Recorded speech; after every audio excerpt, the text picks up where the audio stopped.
Hello everyone, welcome to my channel. Please subscribe and hit the bell icon.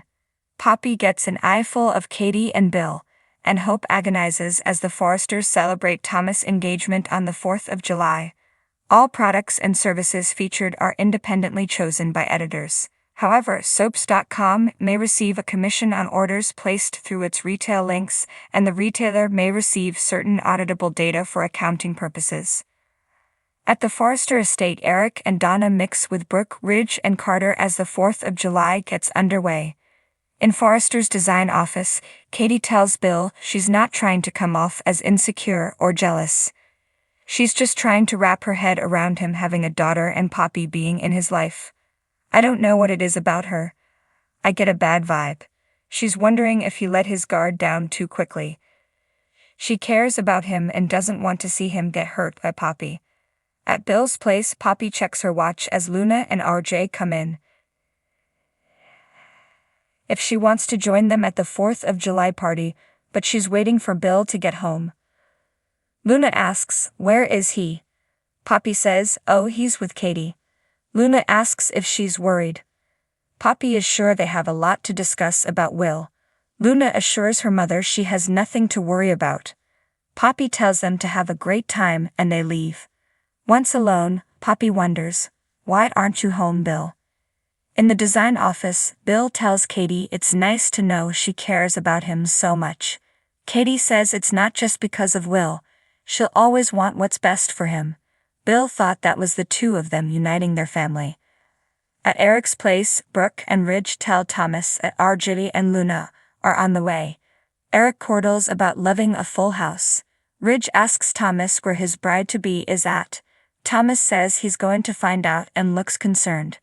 At Forrester, Hope tells Paris that for years she was the only woman in Thomas' life.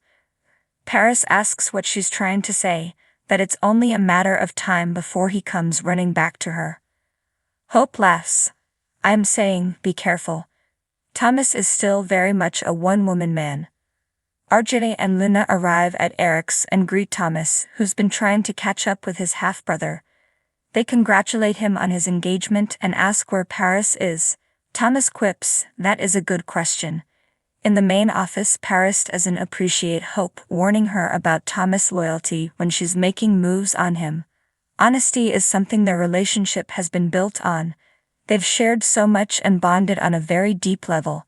"You know nothing about my relationship with Thomas or Douglas." She can see it stings how much the boy has embraced her. Hope says, as Douglas' mother, it would. Paris is sensitive to that. "You think this is some kind of rebound, but Thomas loves her."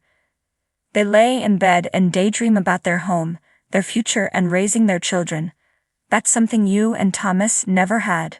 She informs Hope that it's time for her to move on, respect her engagement, and leave her fiancé alone. Paris doesn't want any drama. She understands this is hard for Hope.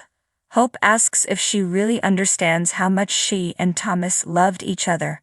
Paris recaps that she didn't want to get married, so he moved on. Thomas is a one-woman man, and Hope was that woman, but not anymore. She is that woman now. With that, Paris walks out.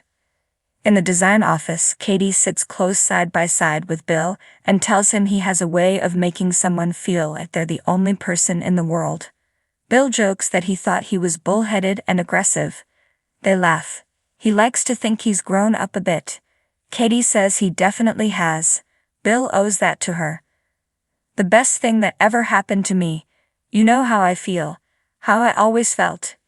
You're the love of my life, Katie." He tears up.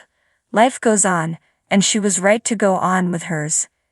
It's taken him a while, but he's moved into his next chapter. Katie asks, "Say that again." Bill takes her hand. "You're the love of my life. You're my Katie." At Eric's place, Paris arrives and everyone toasts the woman of the hour. Ridge hails his future daughter-in-law. Carter takes Paris aside and tells her she looks as beautiful as always. He's glad she found happiness. Thomas is a very lucky guy.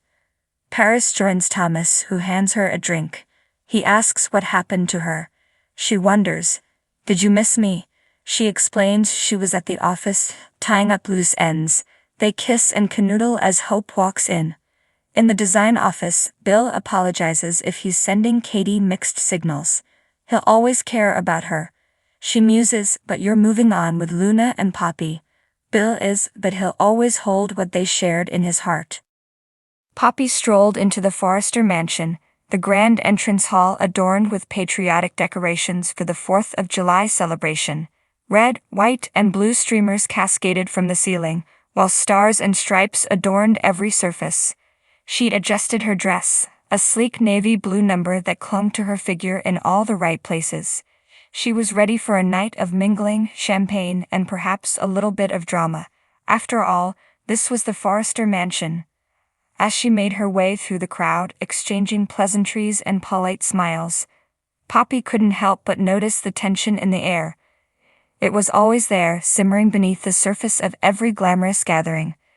She had grown accustomed to it, almost relishing the undercurrents of intrigue that seemed to swirl around the Forresters and their associates. Poppy's gaze was drawn to a secluded corner of the room, where Katie and Bill were deep in conversation. She paused, her curiosity piqued. There was something about the intensity of their exchange that made her stomach twist with anticipation. She knew better than to eavesdrop, but the temptation was too great. She positioned herself near a large potted plant, pretending to admire the intricate decorations. Bill's voice, low and urgent, carried over to her. "Katie, you have to understand, it's not what it looks like." Katie's expression was a mixture of hurt and determination. "I don't know if I can believe you, Bill. Every time I let my guard down, I get hurt again." Poppy's heart raced. This was the kind of drama she thrived on. She watched as Bill reached out to take Katie's hand, his eyes pleading. "Just give me one more chance, Katie. I promise I won't let you down." Before Katie could respond, a loud cheer erupted from the other side of the room. Poppy turned to see Thomas Forrester, beaming with pride as he and his fiancée Zoe made their way through the crowd. The room was filled with applause and congratulations as Thomas announced their engagement. Hope Logan stood near the bar, a glass of champagne in her hand, her smile tight and forced. Poppy could see the pain in her eyes, masked by a veneer of politeness. Hope had always harbored feelings for Thomas, even if she wouldn't admit it to herself. This engagement was a blow she hadn't been prepared for. Poppy's attention flickered back to Katie and Bill. Katie had pulled her hand away, her eyes glistening with unshed tears. "I can't do this, Bill. I need time to think." With that, she turned and walked away, leaving Bill standing there, a look of despair on his face. Poppy felt a pang of sympathy for Katie. She knew all too well the pain of betrayal and the difficulty of rebuilding trust. As the night wore on, Poppy found herself drifting toward Hope. She wasn't sure what compelled her to reach out, but she couldn't ignore the sadness in Hope's eyes. "Hey," Poppy said softly, touching Hope's arm. "Are you okay?"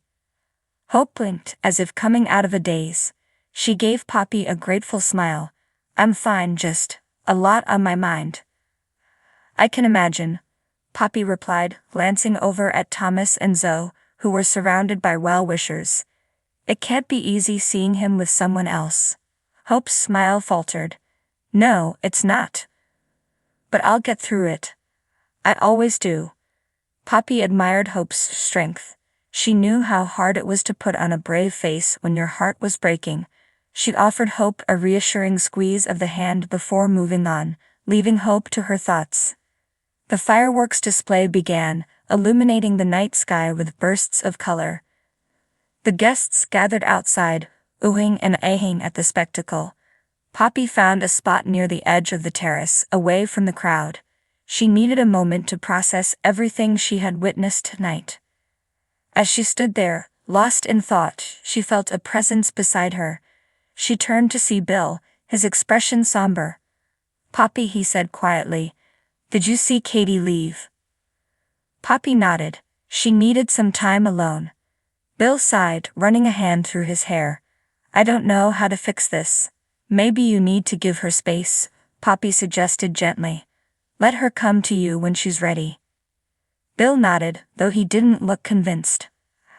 I just hope it's not too late. Poppy watched as he walked away, feeling a mixture of sadness and hope. This was the world she lived in, a world of broken hearts and second chances, of love and betrayal. It was a world that never ceased to surprise her. As the final fireworks exploded in the sky, Poppy took a deep breath, feeling a sense of resolve. She didn't know what the future held, but she was ready to face it, whatever it might bring. Tonight had been a reminder that life was unpredictable, full of twists and turns, and she was determined to navigate it with grace and courage.